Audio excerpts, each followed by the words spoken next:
और काफ़ी ज़्यादा भीड़ है, लोग फ्लड को देखने के लिए यहाँ आए हुए हैं। तो जी ये देखिए, ये अपने सामने नेपाल है। जहाँ तक आपकी नज़र जाएगी ना, पानी पानी, सिर्फ पानी है।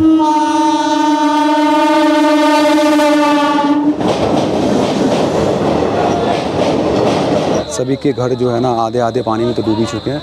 बाकी वहाँ पे नेपाल से कोसी आ रही है और आगे हम लोग कोसी महासेतु को क्रॉस करके भपटियाई की तरफ आ चुके हैं। देख रहे हैं आप, पूरी की पूरी गांव डूब चुकी है। देखिए यहाँ पे तो भाई रास्ता बंद है। आगे आपको दिख रहे होंगे झुग्गियाँ लोग। तो जी हम लोग पहुँच चुके हैं कोसी महासेतु और शायद से यहाँ जाम लगा हुआ है।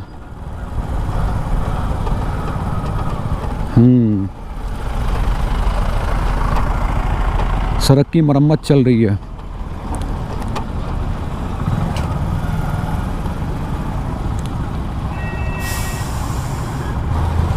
और काफ़ी ज़्यादा भीड़ है, लोग फ्लड को देखने के लिए यहाँ आए हुए हैं। वैसे तो अगर आपने पार्ट 1 देखा है तो आपको पता होगी कि काफ़ी सारे लोग जो कि अपने घर से विस्थापित हो चुके हैं इस बाढ़ की वजह से, रेलवे ट्रैक के किनारे अपना बसेरा बना करके टेम्पररी रूप से रह रहे हैं। बाकी ये देखिए कोसी की विकराल रूप।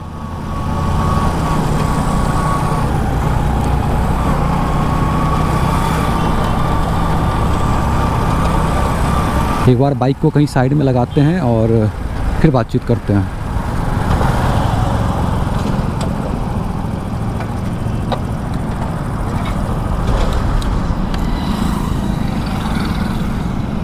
वैसे तो यहाँ लगाना खतरनाक ही है, पर ठीक है थोड़ी देर के लिए लगाते हैं। तो जी हम लोग पहुँच चुके हैं कोसी महासेतु, जो कि मधुबनी और सुपौल को आपस में डिवाइड करती है। कोसी को यानी कि सीमांचल को और मिथिलांचल को। और ये कोसी महासेतु का पार्ट 2 है। अगर आपने पार्ट 1 नहीं देखा है तो सबसे पहले आप जाकर के पार्ट 1 देखिए। वैसे मैं पार्ट 1 की लिंक जो है वो डिस्क्रिप्शन के अंदर डाल दूंगा। और आपको सबसे पहले एक बार नज़ारा दिखाते हैं। सीन कुछ ज़्यादा बढ़िया नहीं है, बहुत ही डरावना है। तो चलिए सबसे पहले एक बार सीन देखते हैं। तो जी ये देखिए, यहाँ से 10 या 15 किलोमीटर की दूरी पे नेपाल है, जहाँ से कि कोसी बैराज के थ्रू भारत में प्रवेश करती है। और आप एक बार नज़ारा पहले देखिए, ये कितना डरावना है। जो लोग इस क्षेत्र के आसपास रहते हैं उनके लिए क्या स्थिति है। वैसे मैं आपको दिखाऊंगा कि काफ़ी सारे लोग जो है ना वो अपने घर से विस्थापित हो चुके हैं। उनके गाँव में, उनके सड़कों तक, उनके घरों में पानी प्रवेश कर चुकी है। और वो जो लोग हैं ना वो अब बाहर हाईवे के किनारे, रेलवे ट्रैक के किनारे रहने के लिए मजबूर है। बाकी ये वाला हिस्सा आप देख रहे हैं ना, ये मधुबनी के साइड से है, और यानी कि मिथिलांचल के साइड से। और बाकी ये वाला जो हिस्सा है ना वो सुपौल के साइड से है, यानी कि सीमांचल के साइड से। हालांकि ये जो कोसी महासेतु है, ये जो ब्रिज है वो पूर्ण रूप से सुपौल डिस्ट्रिक्ट के अंदर ही आती है। बाकी सामने में जो आपको दिख रही है वो रेलवे ट्रैक है, जो कि निर्मली को भपटियाई से कनेक्ट करती है। जब आप आम दिनों में इस महासेतु के ऊपर आएंगे ना तो आपको पानी की कुछ धाराएं देखने को मिलेंगी, बहुत ही कम। लेकिन आज जब इस चीज़ को मैं देख रहा हूँ ना तो ये काफ़ी डर अंदर में एक पैदा कर रही है। क्योंकि मैं जानता हूँ, मैं इन आसपास के क्षेत्रों में कई बार काम करने के लिए आ चुका हूँ और कई सारे गाँव में जा चुका हूँ। आम दिनों में वहाँ की जो कनेक्टिविटी रहती है वो काफ़ी ख़राब रहती है और वहाँ पे लोगों को काफ़ी सारी कठिनाइयों का सामना करना पड़ता है। तो अभी इस फ्लड के बीच में क्या सिचुएशन होगी वो सोच के मैं कितना डर रहा हूँ ये मैं ही समझ सकता हूँ। बाकी ये 2 बच्चे मिले हैं, ये यहीं के हैं शायद से। क्या नाम है आपका?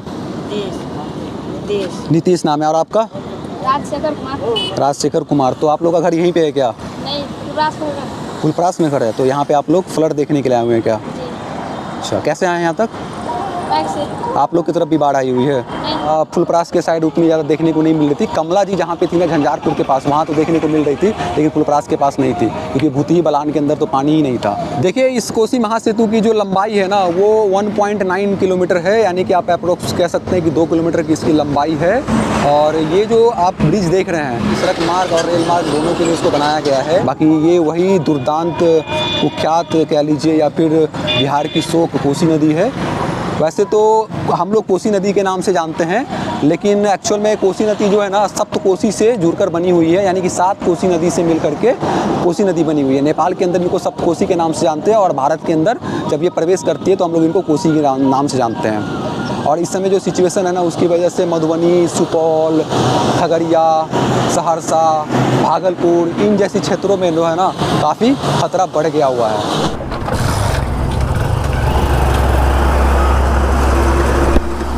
बाकी चलते हैं थोड़ा सा आगे भी और देखते हैं उधर की क्या हालात है। वैसे यहाँ पे तो बाइक खड़ा करना सही नहीं है। जब तक मैं खड़ी करके रखा था मुझे भी डर लग रहा था कि भाई कब क्या हो जाए, क्योंकि काफ़ी रनिंग कंडीशन में है ये पुल। और दूसरा ना, ये पुल काफ़ी हिल भी रही है, तो एक अलग लेवल का डर मुझे और भी लगता है भाई। बाकी जहाँ तक आपकी नज़र जाएगी ना, पानी पानी, सिर्फ पानी है। और ये पानी नहीं, ये बाढ़ है, ये प्रकोप है इस क्षेत्र के लोगों के लिए। बाकी अब तो शाम हो गई है, अंधेरा होने वाला है, सूर्यास्त हो रही है, तो जितना हो सकता है मैं कवर करने की कोशिश करूंगा और आप लोगों को दिखाने की कोशिश करूंगा। मधुबनी के साइड से निर्मली और सुपौल के साइड से भपटियाही, उसके बीच जो रेलखंड की दूरी है ना वो 22 किलोमीटर की है। लेकिन 1934 में जो बाढ़ और भूकंप आई थी, जिसमें कि वो रेलवे ब्रिज टूट गई थी, उसकी वजह से इस दोनों रेलवे स्टेशनों के बीच की दूरी ना 200 किलोमीटर से भी ज़्यादा की हो गई थी। यानी कि अगर आप समस्तीपुर या बरौनी या फिर पटना के साइड से अगर आप भपटियाही आना चाहते हैं या सुपौल आना चाहते हैं, तो आपको एक लंबा ट्रैवल करके खगड़िया, मानसी, सहरसा की तरफ से आना होता था। दूसरा, सीमांचल और मिथिलांचल दोनों की कनेक्शन कट हो गई थी। ये जो पुल है ना, वो भारत और नेपाल सीमा के पास ही स्थित है, तो इसका जो महत्व है ना वो सामरिक दृष्टिकोण से और रणनीतिक दृष्टिकोण से भी काफ़ी ज़्यादा है। तो 86 सालों तक मिथिलांचल और सीमांचल के जो लोग थे ना, वो आपस में डिस्कनेक्ट हो गए हुए थे। अगर थोड़ी देर के लिए अगर आप निर्मली से हैं और अगर आपको जाना है मान लीजिए सुपौल मेन डिस्ट्रिक्ट, तो आपके पास 2 ही 3 ऑप्शन है। या तो आप बेगूसराय के साइड से जाइए या फिर सहरसा के साइड से जाइए, या नहीं तो आप उत्तर की ओर नेपाल आपको जाना होता था और आप कोसी बैराज होकर के भीमनगर होते हुए, सिमराही होते हुए तब आप सुपौल जाते थे। यानी कि जो डिस्टेंस 20 से 25 किलोमीटर या 50 किलोमीटर के अंदर कवर हो सकती है इस समय पे, उस डिस्टेंस को कवर करने के लिए उस टाइम पे 100 किलोमीटर से भी ज़्यादा लोगों को ट्रैवल करना पड़ता था। बाकी वही हालात है, लोग अपने घरों से बाहर हैं, कुछ लोग फ्लड देखने के लिए आए हुए हैं, कुछ लोगों के घर में पानी चली गई हुई है तो वो विस्थापित हो चुके हैं।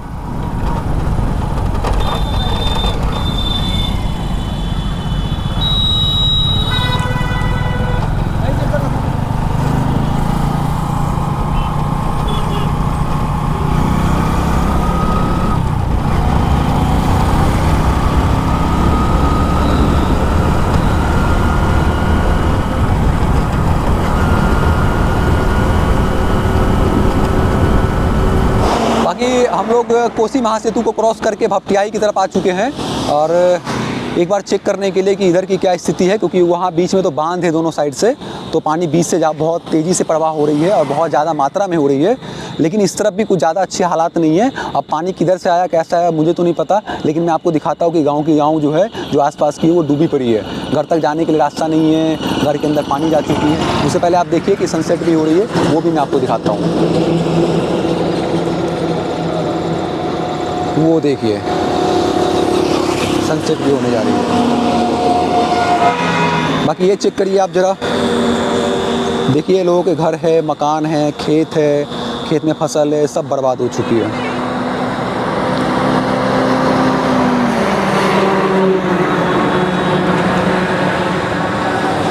देख रहे हैं आप, पूरी की पूरी गांव डूब चुकी है। खैर कैमरा में आपको जितना भी दिख रहा हो, लेकिन खुली आंखों से मुझे काफ़ी अच्छे से दिख रहा है कि काफ़ी दूर दूर में भी गांव हैं, जो कि यहीं से मुझे दिखाई दे रही है कि वो डूब चुकी है। बाकी आज बारिश नहीं हुई है और आज मौसम साफ था, लेकिन ये नहीं कह सकते कि अभी बारिश नहीं होंगी, अभी बारिश और भी हो सकती है। तो हम लोग आ चुके हैं दूसरी साइड और अब हम लोग बढ़ रहे हैं मधुबनी की तरफ। लेकिन उससे पहले हम लोग एक बार चेक भी करेंगे कि लेफ़्ट साइड की क्या स्थिति है, उधर कैसा सिचुएशन है फ्लड को लेकर के, क्योंकि अभी हम लोग राइट साइड का तो चेक कर चुके हैं। एक बार लेफ़्ट साइड को भी देखते हैं। ये वाली जो रेलवे लाइन आपको दिखाई दे रही होगी ना, ये निर्मली के साइड से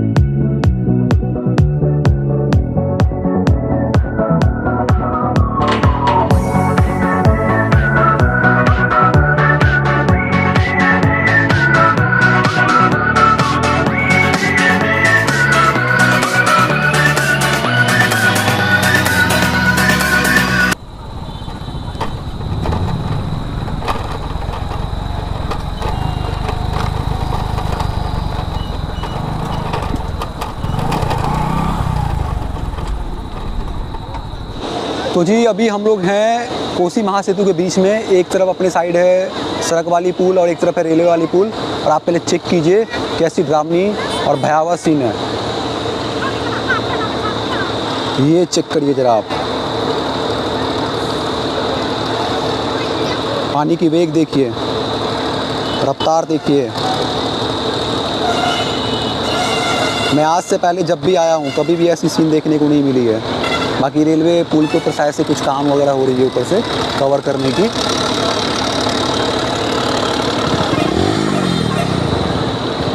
आप सभी लोग जो भी इस वीडियो को देख रहे हैं, जहाँ से भी देख रहे हैं, कमेंट करके बताइए कोसी की इतनी भयावह रूप, विकराल रूप आपने देखा है। बाकी इस साइड काफ़ी सारे लोग हैं जो कि फ़ोटो खींच रहे हैं, वीडियो बना रहे हैं। यही वो हाईवे है जहाँ से हम लोग नीचे आए थे और वहीं अपनी बाइक लगी हुई है। बाकी ये रेलवे लाइन है और देखिए इस पर ट्रेन भी आ रही है।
तो ये जो ट्रेन है ना वो निर्मली के साइड से आई थी और अब भपटियाही के साइड जा रही है। सरायगढ़ स्टेशन के नाम से भपटियाही जानी जाती है।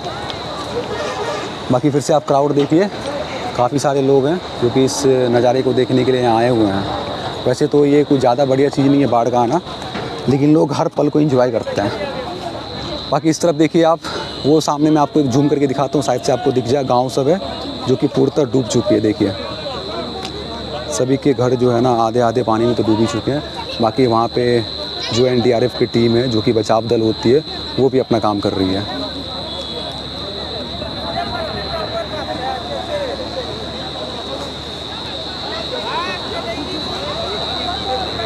बाकी इधर चेक करिए आप भाई, देखिए मेरे पास कहने के लिए ज़्यादा शब्द नहीं है, इसमें मैं क्या ही बोल सकता हूँ। ये देखिए नेपाल से कोसी आ रही है और आगे गंगा जी में मर्ज हो जाएगी। वहाँ देखिए लहर कितनी उठ रही है, देखिए साइड में आप। तो बाकी चलते हैं अब आगे की ओर, क्योंकि अंधेरा होने वाला है। एक दो चीज़ों को और कवर करते हैं।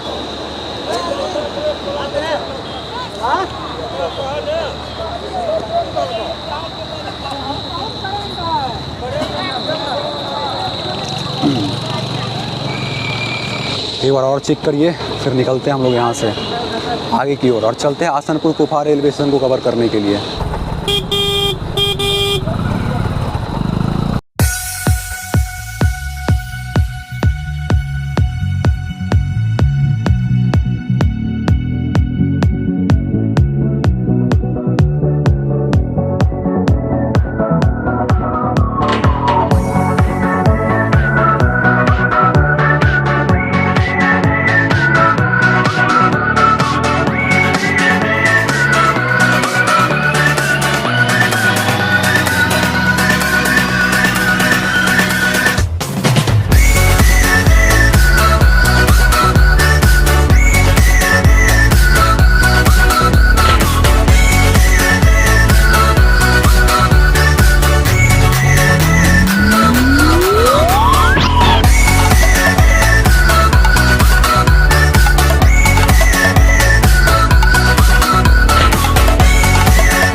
देख रहे हैं साइड में आपको घर दिख रही होगी, लोग झुग्गियों में रह रहे हैं। देखिए हर साल का यही सीन है, हर साल कोसी में बाढ़ आती है और हर साल यही सिचुएशन रहता है।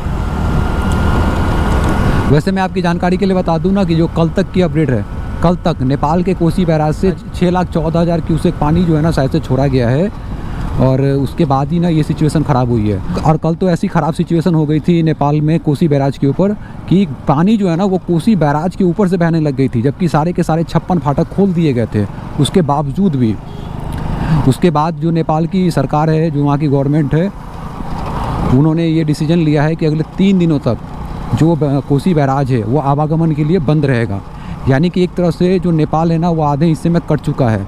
यानी कि जो लोग नेपाल के पूर्वी भाग से हैं वो काठमांडू वगैरह नहीं जा सकते हैं। उनको काठमांडू वगैरह जाने के लिए बाय प्लेन ही जाना होगा, बाय रोड की जो कनेक्टिविटी है वो बंद है, क्योंकि कोसी बैराज के ऊपर से ही जो उनकी राष्ट्रीय राजमार्ग है ना वो गुजरती है। बाकी हम लोग कोसी टोल प्लाजा क्रॉस कर चुके हैं और ये टोल प्लाजा क्रॉस करने के साथ ही हम लोग को जो है वो आसनपुर कुफा रेलवे स्टेशन देखने को मिलती है, जो कि हॉल्ट स्टेशन है इस एरिया में।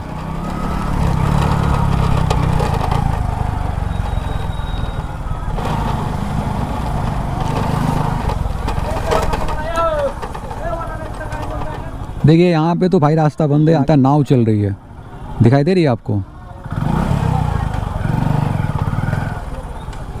देखिए ये आसनपुर कुफा बाज़ार है और यहाँ से रेलवे स्टेशन तक जाने के लिए ना रोड की कनेक्टिविटी ख़त्म हो चुकी है, पानी का जो लेवल है वो काफ़ी बढ़ चुका है। तो लोग नाव से जो है ना रेलवे स्टेशन से हाईवे और हाईवे से रेलवे स्टेशन जाने के लिए मतलब कि सहारा ले रहे हैं नाव का।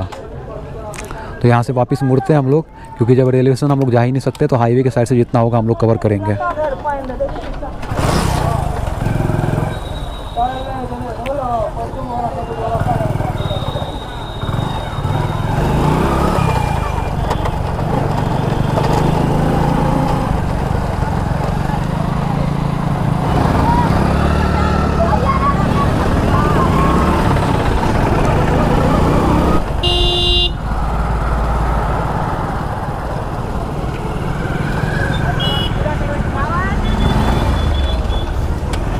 तो जी देखिए ये पूरा मार्केट है जो कि अब पानी से लबालब भर चुकी है। यहाँ के लोकल लोगों का कहना है कि पहले पानी की लेवल बहुत ज़्यादा थी, अब तो थोड़ी सी कम भी हो चुकी है, शायद से हुआ भी होगा।